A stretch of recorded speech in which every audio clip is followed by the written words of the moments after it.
Welcome everyone to my thesis presentation. My name is Noam, and my thesis was about coach-created motivational climate and self-efficacy in the coach-athlete relationship, the role of relational efficacy beliefs.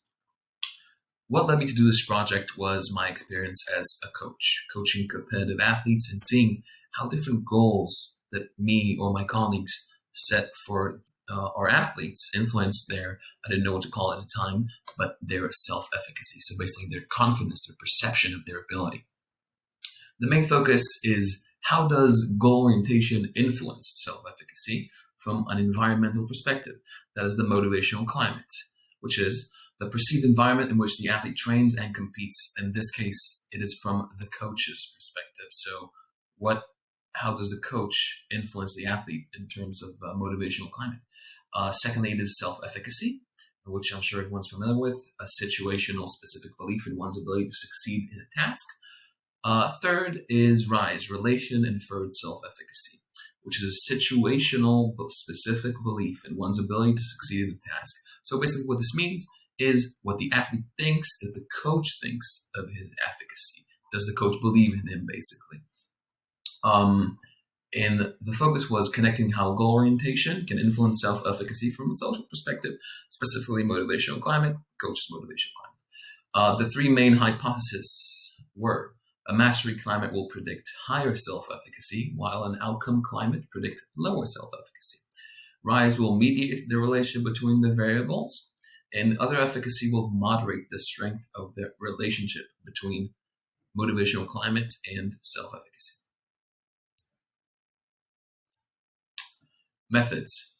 Obviously, it was done during COVID, so it was a little challenging.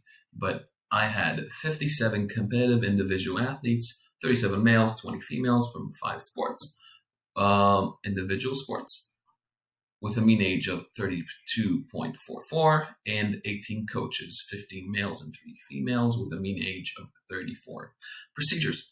Questionnaires were sent out to coaches online to be given to their athletes. So I approached coaches and clubs, and they gave it to their athletes. Each athlete filled out the questionnaire in relation to themselves, their self-efficacy, their perceived motivational climate, and in regards to their coach. So the relation for self-efficacy for the coach and the other efficacy for the coach.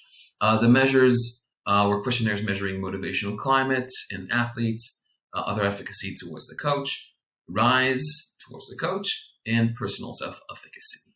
41 items in total. For coaches, we measured perceived motivational climate, 12 items total.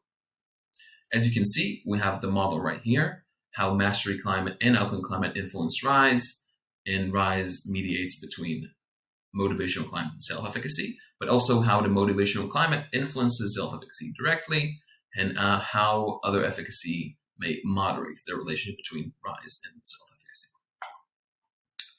So, results. As you can see on the top right, we have our correlations between self-efficacy and mastery climate, which was significant. RISE and mastery climate also significant, and between self-efficacy and RISE. So this is basically this model, the second graph on the top right. So we have these assumptions that were needed to be fulfilled. So mastery climate did predict self-efficacy through regression.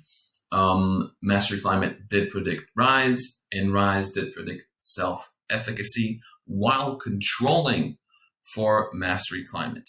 Outcome climate did not have any significant correlations and obviously no significant predictions. So after these assumptions were met, we could do a mediation test, which did prove to be correct as we anticipated. Moderation did not work. It was not significant.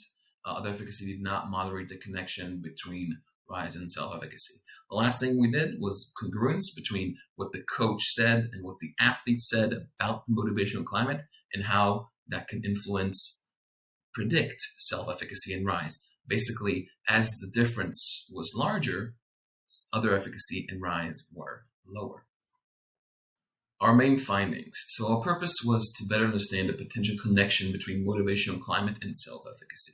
We want to examine this from a coach-athlete relationship perspective. So our findings indicated that the mastery motivational climate did predict higher self-efficacy in athletes. Outcome climate did not significantly predict lower self-efficacy. RISE was a mediator between mastery climate and self-efficacy, and other efficacy did not moderate the strength of the relationship between RISE and self-efficacy. We further explored how the different perceptions between coaches and their athletes predicted lower other self-efficacy in athletes and lower RISE, which makes sense. If the difference between them is large, then the athlete's other efficacy towards his coach is lower. Limitations: the sample was smaller than we planned, and some of our participants haven't trained together for an extended period of time. And the key point here is coaches may influence their athletes' self-efficacy through a mastery climate.